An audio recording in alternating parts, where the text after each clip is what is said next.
Muy buenas noches, es un gusto estar en este tiempo con ustedes para compartir la palabra del Señor. Esta es una invitación que me realizara el pastor Bernal Ursúa de Elohim Tulumajillo, Iglesia de Cristo. Así que sean muy bienvenidos. El día de hoy vamos a platicar acerca de una quedá.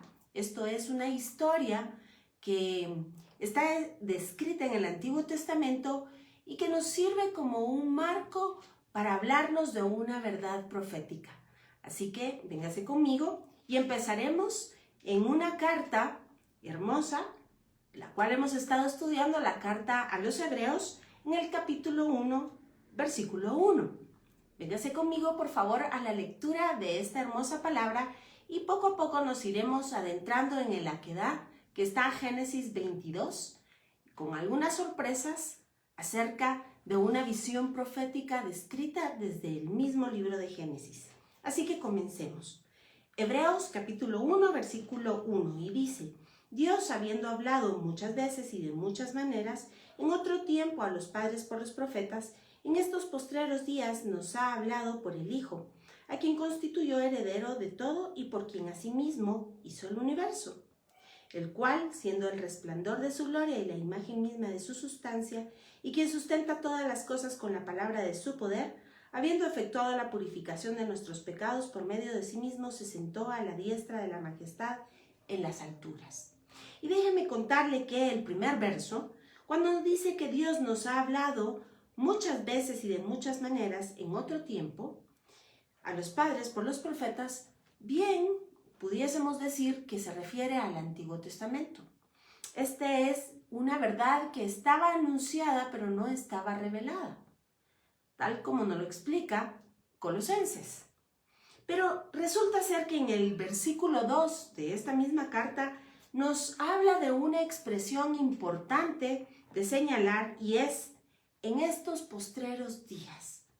La expresión en hebreo es Aharei Hayamim, y ponga mucha atención de ella porque esto nos revelará una verdad hermosa acerca de nuestro Mesías. Y dice que en estos postreros días, es decir, en el Aharei Hayamim, Dios nos habla por su Hijo, es decir, Jesucristo es revelado en estos postreros días. Y es quien ha sido constituido el heredero de todas las cosas. Y es precisamente Él el que hizo los cielos y la tierra. Pero acompáñeme usted ahora a descubrir qué dice Jesucristo acerca de estas escrituras, porque en la carta a los Hebreos nos dice que nos ha hablado Dios muchas veces y de muchas maneras. Y lo hizo a nuestros padres por medio de los profetas. Así que véngase ahora conmigo, por favor, a Lucas 24 y descubramos qué dice precisamente Jesucristo acerca de esta expresión. Y dice así, Lucas 24, versículos 25 al 27, y dice: Entonces Él les dijo, hablando Jesús: Oh insensatos y tardos de corazón para creer todo lo que los profetas han dicho. ¿No era necesario que el Cristo padeciera estas cosas y que entrara en su gloria? Y comenzando desde Moisés y siguiendo por todos los profetas, les declaraba en todas las escrituras lo que de él decía. Así que vemos que en la carta a los Hebreos, precisamente en el primer verso, nos habla, Pastores Ovalle, mi Claudita preciosa, mi pastora linda, que el Señor te bendiga, qué alegre que estás por aquí. Igualmente mi querido amigo Saúl Hernández, qué gozo tenerlos por aquí. Y entonces, retomando la idea, en el primer verso nos habla del Antiguo Testamento, una verdad que estaba anunciada pero no estaba revelada aún. Y continuamos, véngase conmigo ahora por favor al versículo 24 de este mismo capítulo, 44, y dice así: Y les dijo: Estas son las palabras que os hablé, estando aún con vosotros, que era necesario que se cumpliese todo lo que de mí estaba escrito en la ley de Moisés, en los profetas y en los salmos. Y entonces les abrió el entendimiento.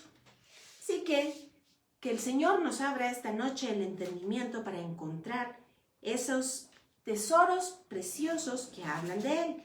Pero véngase conmigo entonces, por favor, a Colosenses y descubriremos de qué estamos hablando. Así que, Colosenses capítulo 1, versículo 26, y dice: el misterio que había estado oculto desde los siglos y edades, pero que ahora, es decir, en Aharei Hayamim, ha sido manifiesto a sus santos. ¿Y quién es este misterio o qué? A quien Dios quiso dar a conocer las riquezas de la gloria de este misterio entre los gentiles, que es Cristo en vosotros, la esperanza de gloria. Así que, vea usted, en el versículo 28 dice: a quien anunciamos y amonestando a todo hombre y enseñando a todo hombre en toda sabiduría, a fin de presentar perfecto en Cristo Jesús a todo hombre. Así que el misterio que había sido o que había permanecido oculto en aquellos tiempos, de los cuales se les había hablado a nuestros padres por los profetas, y que en estos postreros días, Aharei Hayamim, nos habla a través del Hijo, está en todas y cada una de las letras hebreas, en cada verso, en cada capítulo de justamente el Antiguo Testamento. Así que entonces daremos inicio a nuestra búsqueda del Mesías en el Akedah de Génesis 22. Para eso, véngase por favor conmigo hasta esta porción hermosa. Akedah es, como le repito, es una historia ilustrativa acerca de una verdad bíblica que anuncia, hoy ya sabemos, a nuestro Mesías. Nos está revelando este misterio que había permanecido oculto a través de las edades, pero que en estos Aharei Hayamim ha sido revelado. Véngase conmigo y leamos. Aconteció después de estas cosas que probó Dios a Abraham y le dijo: Abraham, y él respondió: heme aquí. Y dijo: toma ahora tu hijo, tu único, Isaac, a quien amas, y vete a tierra de Moriah, y ofrécelo ahí en holocausto, sobre uno de los montes que yo te diré. Pues aquí tendríamos que empezar señalando que Abraham le dijo, que Dios le dijo a Abraham que sacrificara a su hijo, a su único, al que amaba. Pero resulta ser que Abraham tenía otro hijo mayor, se recordará usted. Y sucede que Dios pareciera que se equivocó. Así que es importante aclarar esta situación. ¿Por qué Dios, habiendo ya un hijo previo de Abraham, se refiere a Isaac como el único, como aquel que ama, y además le pide que lo sacrifique? Pues déjeme contarle que si usted revisa en todo el texto de Génesis, usted se dará cuenta que es precisamente Isaac el hijo de la promesa. Sucede algo antes de la concepción de este hijo, y es que Dios cambió la naturaleza de Abraham y de Sara. Y en los términos hebreos entendemos que en su nombre, es decir, lo que relata la esencia de cada persona, Dios puso su propio aliento y les cambió el nombre, es decir, les cambió la naturaleza. Puso una letra Hei en medio del nombre de Abraham, es decir, ya no se llama más Abraham, sino ahora Abraham. Y Sara ya no se llama más Sara, sino Sara, porque el aliento de Dios está en medio de ellos. Cambió su naturaleza. Dios hizo nuevas todas las cosas y sabemos que Abraham es el padre de la fe. Así que la salvación siempre, siempre, siempre desde el Antiguo Testamento es de la misma manera. No por obras para que nadie se gloríe, sino que por medio de la fe, y esto es un don de Dios. Así que Abraham es el padre de la fe. Pero caminemos. Y entonces, ya con esta nueva naturaleza, nace el hijo de la promesa, Isaac, cuyo nombre quiere decir el hijo de la risa, el hijo del gozo, el hijo de eso, de la alegría. Eso quiere decir Isaac. Pero ahora resulta que Dios le dice a Abraham que sacrifique al hijo que ama, al hijo del gozo, al hijo de la alegría. Así que véngase conmigo y veamos de qué se trata todo esto. Además, ponga mucha atención porque dice que hay un lugar específico en el cual deberá sacrificarlo y es el monte o la tierra de Moriah. Y ahí precisamente debe de ofrecerlo en holocausto. Así que el versículo 3 dice, y Abraham se levantó muy de mañana y enalbordó su asno. Y tomó consigo 2 siervos suyos y a Isaac su hijo. Y cortó la leña para el holocausto y se levantó y fue al lugar que Dios le dijo. Ponga atención, al tercer día. Recuérdese que absolutamente todos son sombras absolutamente de nuestro Mesías. 3 días. 3 días. ¿Qué le recuerda a usted los 3 días?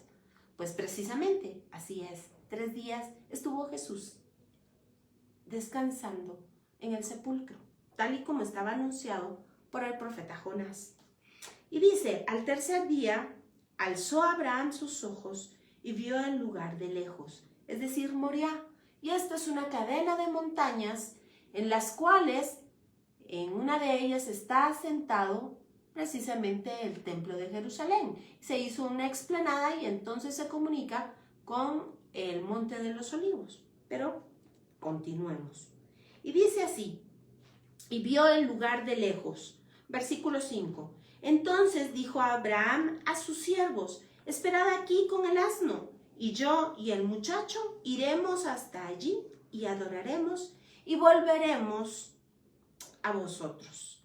¿Se recuerda usted lo que dice la carta a los Hebreos en el capítulo 11? Que sabiendo Abraham, teniendo la certeza de que Dios podía levantar de los muertos a su hijo, no temió para sacrificarlo. Así que vea la fe de este hombre. Pero hay algo aquí que nos asombra muchísimo en el versículo 6. Se lo voy a leer primero al español y luego le cuento cuál es la referencia en el hebreo.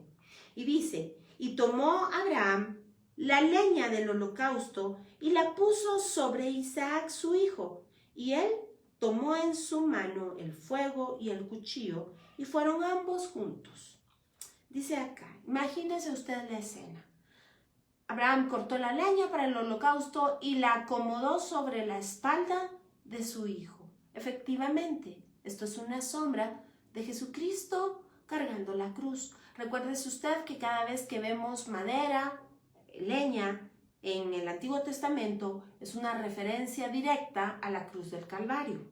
Pero es que no se queda solamente en una manera de una sombra que podemos nosotros imaginar, por decirlo de alguna manera, sino que resulta ser que también hay aquí una pista lingüística acerca de esto que estamos hablando. Y pues la expresión que se utiliza en el hebreo para decir poner sobre Isaac es, vea usted, la palabra que se utiliza, a ver, ya se me perdió aquí, es salud. Salud, eso quiere decir poner sobre, depositar sobre. Pero en el juego de palabras del hebreo, esto se llama una familia textual, de acuerdo a la exégesis hebrea, es decir, la interpretación, sabemos que cuando hay consonantes se le pueden agregar vocales que le den un sentido que no atrofie el texto, pero que lo enriquezca. Y esto es lo que pasa con el juego de estas palabras. Salud quiere decir sobre, pero salab quiere decir cruz. Es decir, nosotros entendemos cuando leemos del texto hebreo que dice, y puso sobre salud. Pero también entendemos salab. Quiere decir que puso sobre Isaac la cruz, que posteriormente llevaría al Calvario. Esta es una un mensaje profético directo, escrito no solo como un cuadro que nos habla de ello, sino también desde el punto de vista lingüístico. Lo está apuntando, lo está señalando. Así que, versículo 7 dice: entonces habló Isaac a Abraham, su padre, y dijo: Padre mío. Y él respondió: heme aquí, mi hijo. Y él dijo: he aquí el fuego y la leña, mas ¿dónde está el cordero para el holocausto? Y respondió Abraham: Dios se proveerá. Y se proveerá de cordero. Y si usted puso atención, en el texto de Hebreos que comenzamos leyendo, dice precisamente esto. Véngase conmigo y corroborémoslo. Hebreos capítulo 1, versículos del 1 al 3. Especial atención en el versículo 3. Y dice: Dios, habiendo hablado muchas veces y de muchas maneras, en otro tiempo a los padres por los profetas, en estos a Jaré y Jayamim, nos ha hablado por el Hijo, a quien constituyó heredero de todo y por quien asimismo hizo el universo.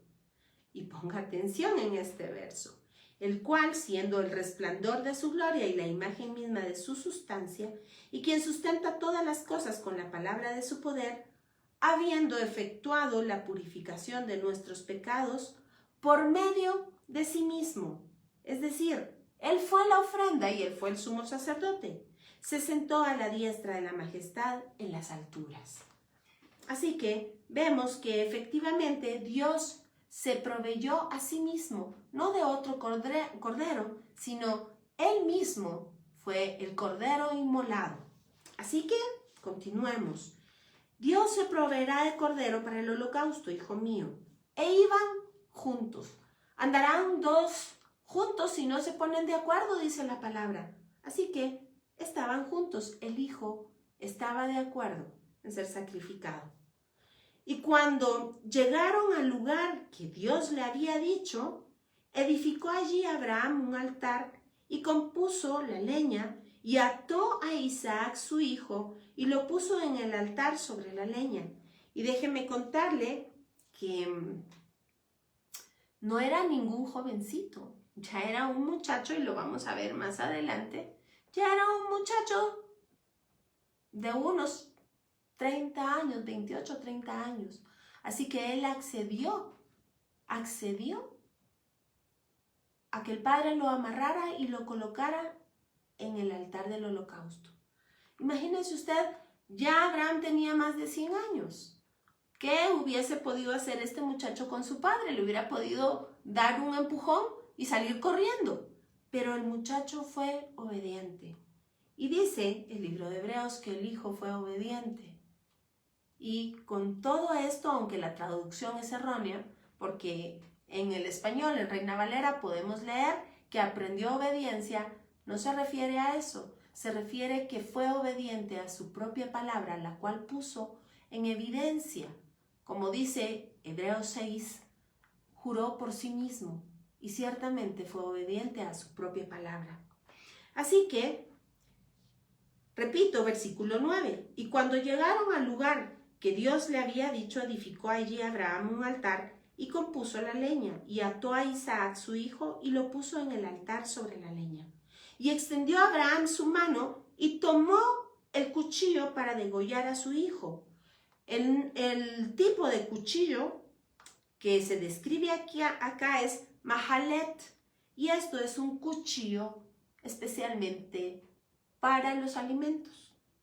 Y sí, efectivamente, recuérdese usted que en el libro de Levíticos hay un sacrificio que se ofrece al Padre, del cual se hace partícipe al sumo sacerdote y a su familia para que puedan comer de él. Y esto claramente es una visión profética de aquella noche en la Seudá Mitzvah, que es decir, la noche en donde se hacía la graduación de los preceptos y de los mandamientos que se describe en el Nuevo Testamento previo a conmemorar la Pascua.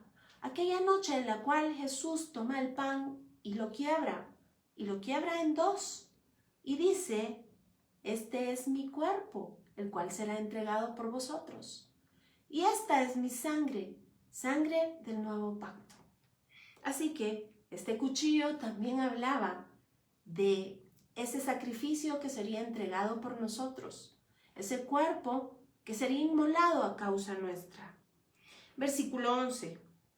Entonces el ángel de Jehová le dio voces desde el cielo y dijo: Abraham, Abraham. Y él respondió: heme aquí. Y dijo: no extiendas tu mano sobre el muchacho, ni le hagas nada, porque ya conozco que temes a Dios, por cuanto no me rehusaste tu hijo, tu único. Y vea lo que sucede en el versículo 13. Entonces alzó Abraham sus ojos y miró, y he aquí a sus espaldas un carnero trabado en un zarzal por sus cuernos. Y fue Abraham y tomó el carnero y lo ofreció en holocausto en lugar de su hijo. Ahora vea usted. Dice acá que el animalito estaba trabado en el zarzal.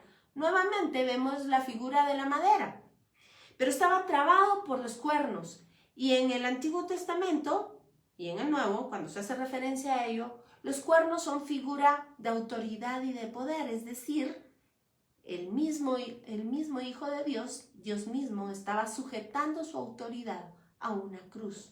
No que no pudiera bajarse, es que no quiso bajarse. Dice Hebreos que por el gozo puesto delante de él sufrió el oprobio y permaneció en la cruz. Así que estamos viendo una figura clara de Jesucristo, clavado en una cruz. Pero dice algo hermoso, y es que en el español no lo perdemos. Y dice: entonces alzó Abraham sus ojos y miró. En el hebreo se entiende y vio de reojo, vio atrás de sus espaldas. Y justamente la expresión que aparece acá es una expresión que se le ha estado señalando y es Aharei Hayamim. Y esto quiere decir en los días postreros.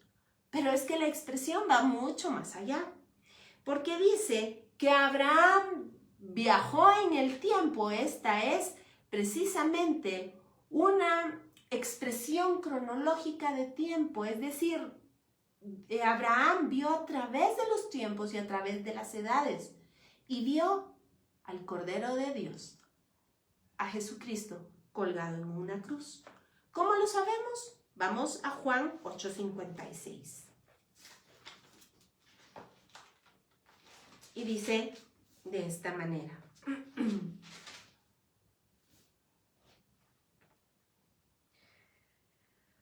Abraham vuestro padre se gozó de que había de ver mi día, y lo vio, y se gozó. Así que esto fue en el Aharei Hayamim. Abraham vio al Hijo de Dios colgado en una cruz. Pero prosigamos y veamos esta hermosa historia de salvación. Y dice en el versículo 14: llamó a Abraham el nombre de aquel lugar Jehová proveerá, es decir, Jehová Jireh. Pero déjenme aclararle que no es Jehová proveerá. La expresión correcta es Jehová se proveerá a sí mismo. Es decir, lo que leímos en la carta a los Hebreos.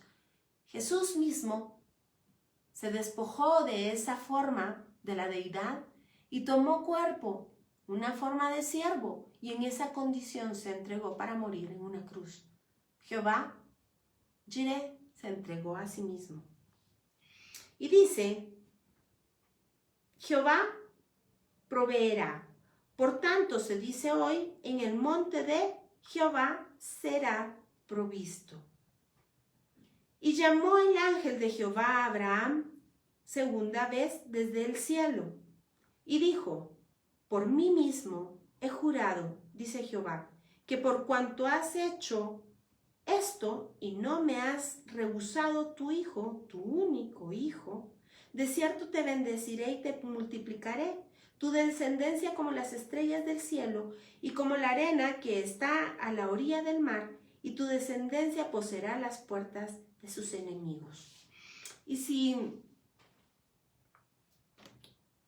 usted pone mucha atención, dice acá que Dios mismo juró por sí mismo.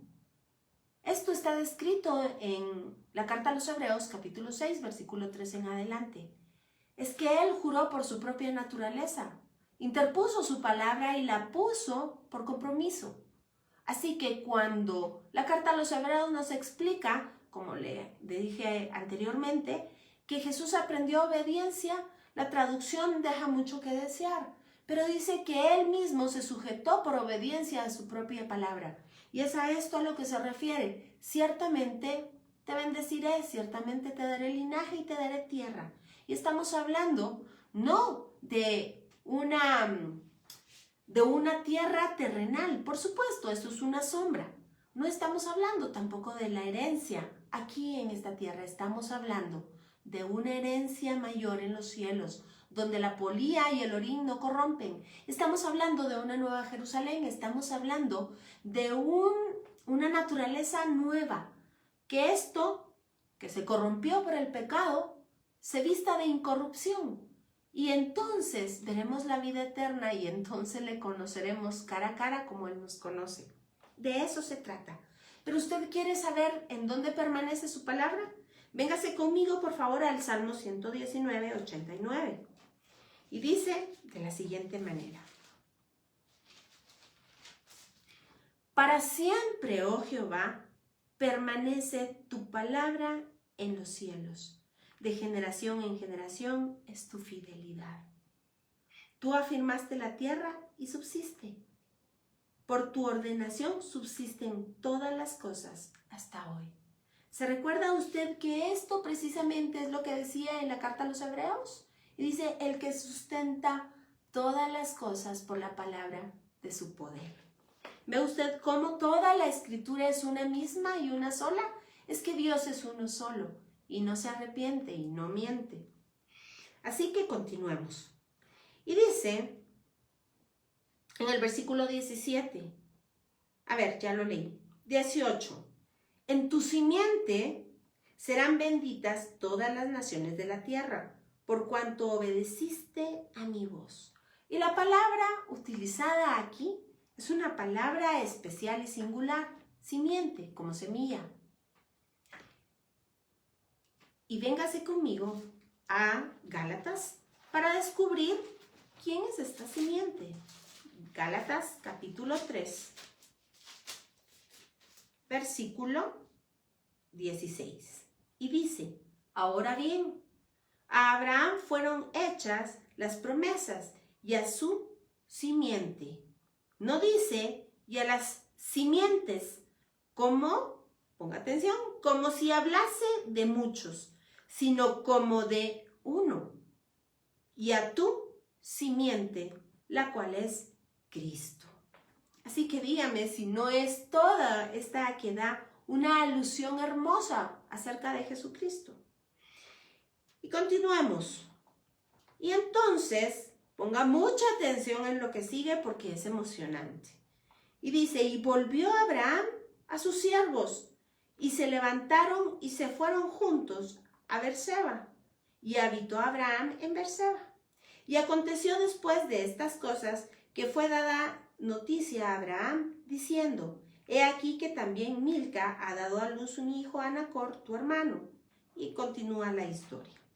Ahora yo le quiero preguntar a usted si ha seguido acuciosamente la lectura y se dio cuenta de estos últimos versos, porque le dije la cosa se pone interesante, se pone muy buena. Cuénteme usted, ¿dónde está Isaac? Porque en lo que acabamos de leer dice claramente que Abraham volvió con sus siervos, pero el hijo no volvió. Así que pensemos qué se pudo haber hecho el hijo. Vea usted estas figuras hermosas acerca de la historia de salvación, todo lo que nuestro pariente redentor ha hecho a causa de usted y de mí. Pues efectivamente sucede algo, y es que el hijo no está. Podemos darle vuelta a la página y usted verá que el capítulo que sigue habla precisamente de la vida de Sara y de su muerte. Pero Isaac no aparece. Déjeme contarle que es hasta el siguiente capítulo, en el cual, véngase conmigo, capítulo 24, y véngase a leer el versículo 61. Y dice así, vea usted por favor y ponga atención. En todo el 23 no aparece Isaac, y en el 24 hasta los últimos versos. ¿Por qué razón? Vea usted la analogía. Versículo 61 dice, entonces se levantó Rebeca y sus doncellas y montaron en los camellos. Déjeme contarle que el capítulo 24, y de esto vamos a hablar en breve, nos narra acerca del padre que busca novia para el hijo. Y esto es claramente una figura de Abraham en el papel de Dios Padre, el siervo, Eliezer, como en el papel del Espíritu Santo, e Isaac, por supuesto, en el papel del hijo. Así que Rebeca funge en este caso como la novia. Y vea usted ahora, repitamos versículo 61. Entonces se levantó Rebeca y sus doncellas y montaron en los camellos. Y siguieron al hombre, y al criado tomó a Rebeca y se fue. Y venía Isaac del pozo del viviente que me ve. ¿Vea de dónde venía? Del pozo. Y yo le voy a explicar por qué. Del viviente. Porque él habitaba en el Negev. Déjeme contarle que en la acepción hebrea, es decir, lo que la teología hebrea dice acerca del Abba, o del Av en el arameo, es que es la fuente de todas las cosas. Es la fuente de la potencia de la gloria de Dios. Es toda la magnificencia de Dios. Es de donde salieron todas las cosas que fueron creadas. Ese es el Abba Kadosh, el Padre. Así que no es casualidad que en el versículo 62 nos hable del pozo del viviente que me ve, es decir, de donde fluyen todas las aguas de vida eterna. Versículo 63. Y había salido Isaac a meditar al campo a la hora de la tarde, y alzando sus ojos miró, y he aquí los camellos que venían. Y Rebeca también alzó sus ojos. ¿De dónde vendrá el novio?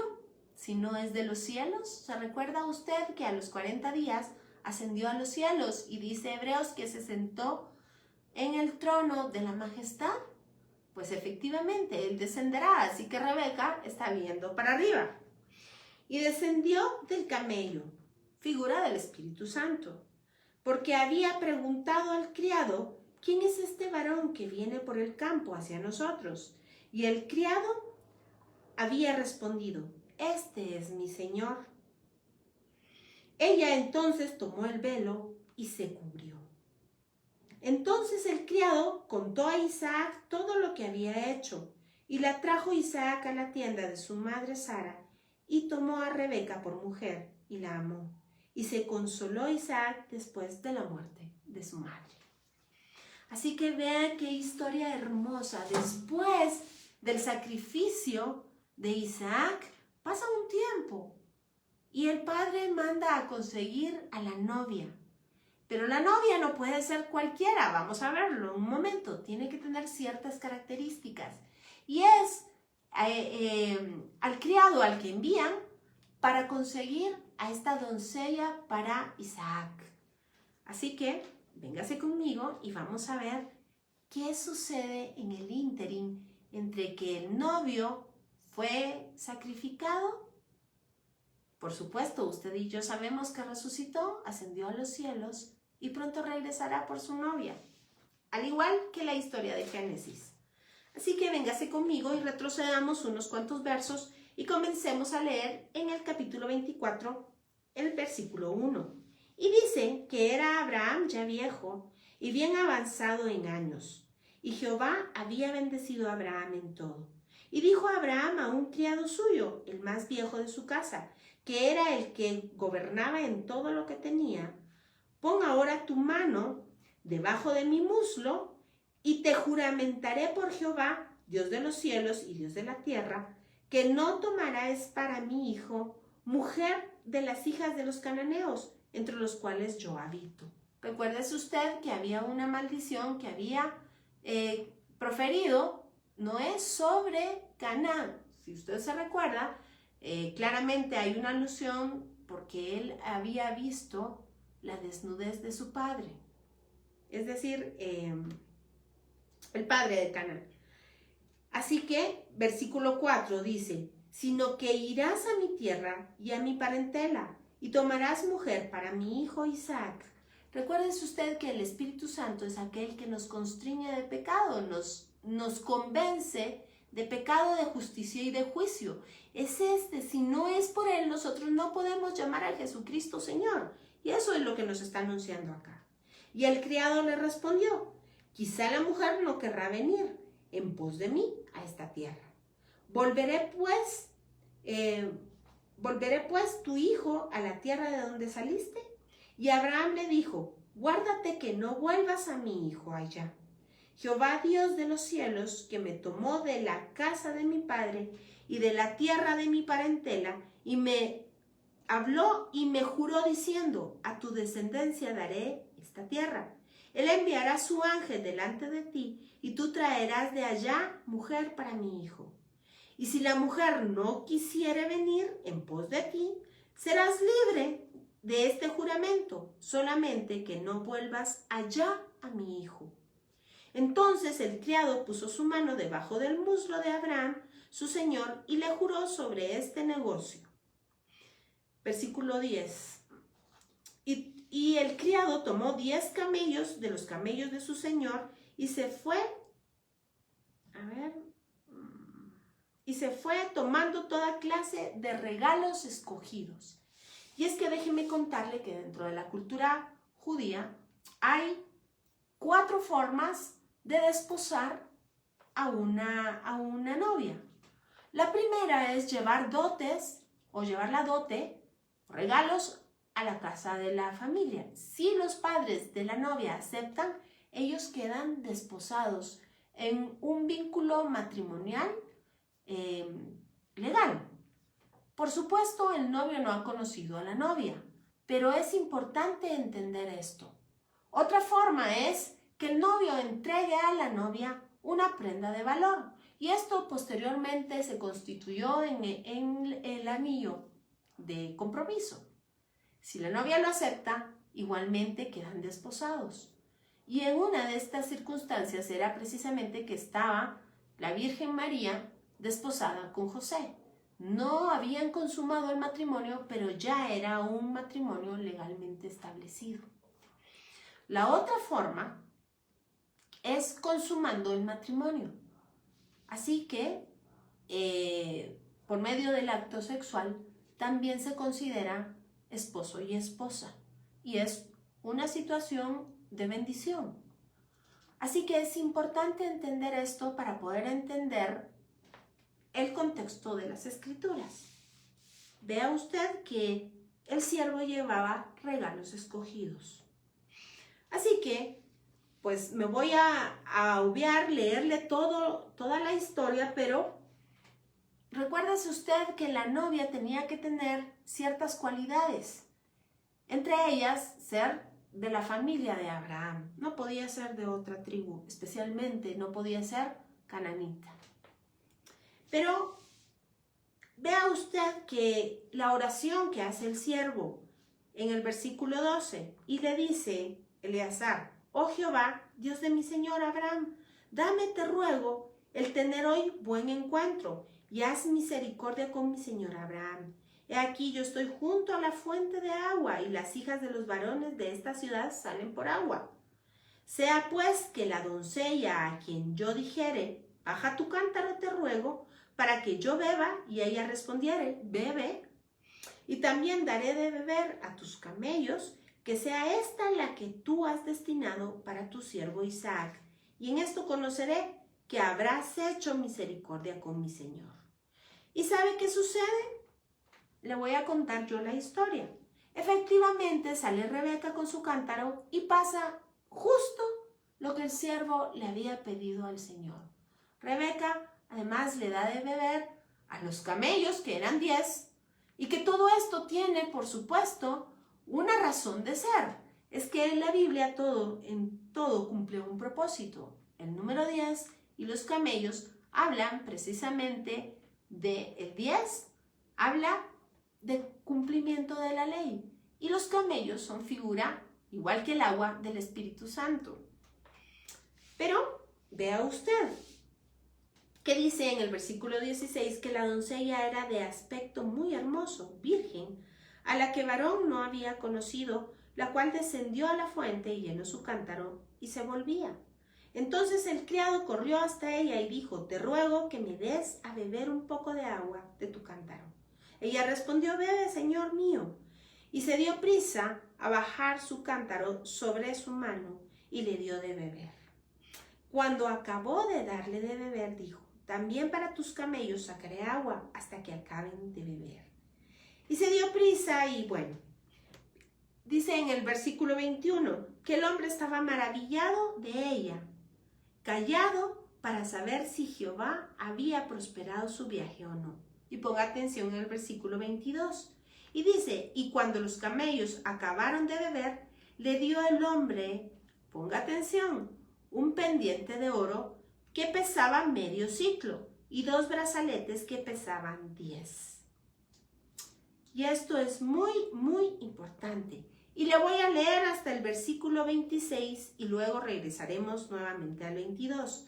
Dice el versículo 23: y dijo: ¿de quién eres hija? Te ruego que me digas, ¿hay en casa de tu padre lugar donde posemos? Y ella respondió: soy hija de Betuel, hijo de Milca, el cual ella dio a luz a Nacor. Y añadió: también hay en nuestra casa paja y mucho forraje y lugar para reposar. El hombre entonces se inclinó y adoró a Jehová. Bendito sea Jehová, Dios de mi amo Abraham, que no apartó de mi amo su misericordia y su verdad, guardándome Jehová en el camino a casa de los hermanos de mi amo. Así que la doncella sabía que era lo que estaba sucediendo. Salió corriendo a su casa e hizo saber en casa de su madre estas cosas. Y Rebeca tenía un hermano que se llamaba Labán, el cual corrió afuera hacia el hombre a la fuente y lo entró porque sabía lo que estaba sucediendo. Pero quiero hacer un énfasis importante en el versículo 22. Se lo vuelvo a leer y dice así: y cuando los camellos acabaron de beber, le dio el hombre un pendiente de oro que pesaba medio siclo y 2 brazaletes que pesaban 10. Y usted no me lo va a creer, porque en el español se nos pierde ese sabor delicioso del hebreo y por supuesto toda la sombra profética que de él nos está hablando.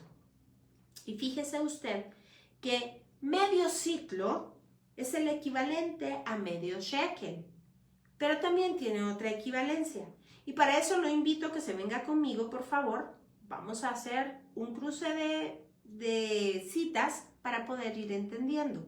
Véngase, por favor, a Éxodo, capítulo 30, versículos 12 y 13. Dice así: cuando tomes el número de los hijos de Israel conforme a la cuenta de ellos, cada uno dará a Jehová el rescate de sus personas, cuando los cuentes, para que no haya en ellos mortandad. Cuando los hayas contado, esto dará todo aquel que sea contado medio ciclo, conforme al ciclo del santuario. El ciclo es de 20 jeras, la mitad de un ciclo será la ofrenda a Jehová. Es decir, la mitad del ciclo era el equivalente a la ofrenda. Y esta ofrenda era un rescate para que no hubiese mortandad en el servicio al Señor. Y ahora véngase conmigo a Éxodo 38.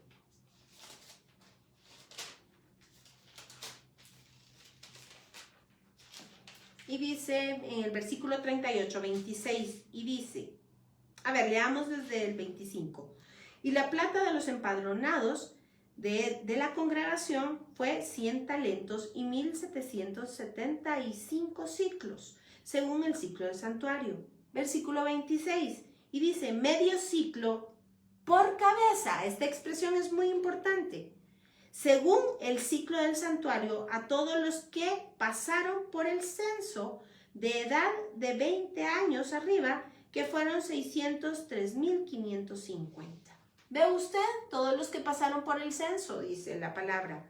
Medio ciclo por cabeza, es decir, medio ciclo por rescate, medio ciclo para que no hubiese mortandad. Y es precisamente la misma expresión que se utiliza aquí. Veamos. Y cuando los camellos acabaron de beber, le dio el hombre un pendiente de oro. Esto habla de divinidad, que pesaba medio ciclo. Es decir, medio ciclo por cabeza. Si lo traducimos al hebreo es medio ciclo golgolet. Y la expresión es una beca. Es decir, para que quede claro, medio ciclo equivale a medio shekel. Y medio shekel es una beca. Y sí, nos dice acá que pesaba medio ciclo, medio shekel, es decir, una beca golgolet. La misma expresión se utiliza en Éxodo 30 y Éxodo 38, una beca golgolet. Ahora bien, ¿qué quiere decir esto? Una beca quiere decir, y vea usted, aquí le tenía yo y se me olvidaron, aquí está Rebeca recibiendo los pendientes y los obsequios, es decir, siendo desposada para su señor y dando ella de beber agua a los camellos. Y aquí está la expresión. Esto es una beca. Una beca quiere decir partido por la mitad. Vea usted, oiga muy bien. Partido por la mitad. Y la expresión es un partido por la mitad de origen divino, porque era de oro. Uno que es partido por la mitad y dice Golgolet, es decir, en el Gólgota. Así que podríamos traducir que aquel que es Dios fue partido por la mitad o quebrantado en el Gólgota. Y dígame si no es esto una cosa hermosa. Así que a causa de que el único que es divino, el único que es Dios y fue quebrantado en el Gólgota, dio su vida para poderse desposar con la novia, a la cual mandó a traer por medio del Espíritu Santo de su siervo. Así que esta es la razón por la que el hombre se inclinó y adoró a Jehová. Y lo demás ya se lo conté. Entonces van con Rebeca. Rebeca acepta ir a conocer a su señor. Y cuando va en el camino,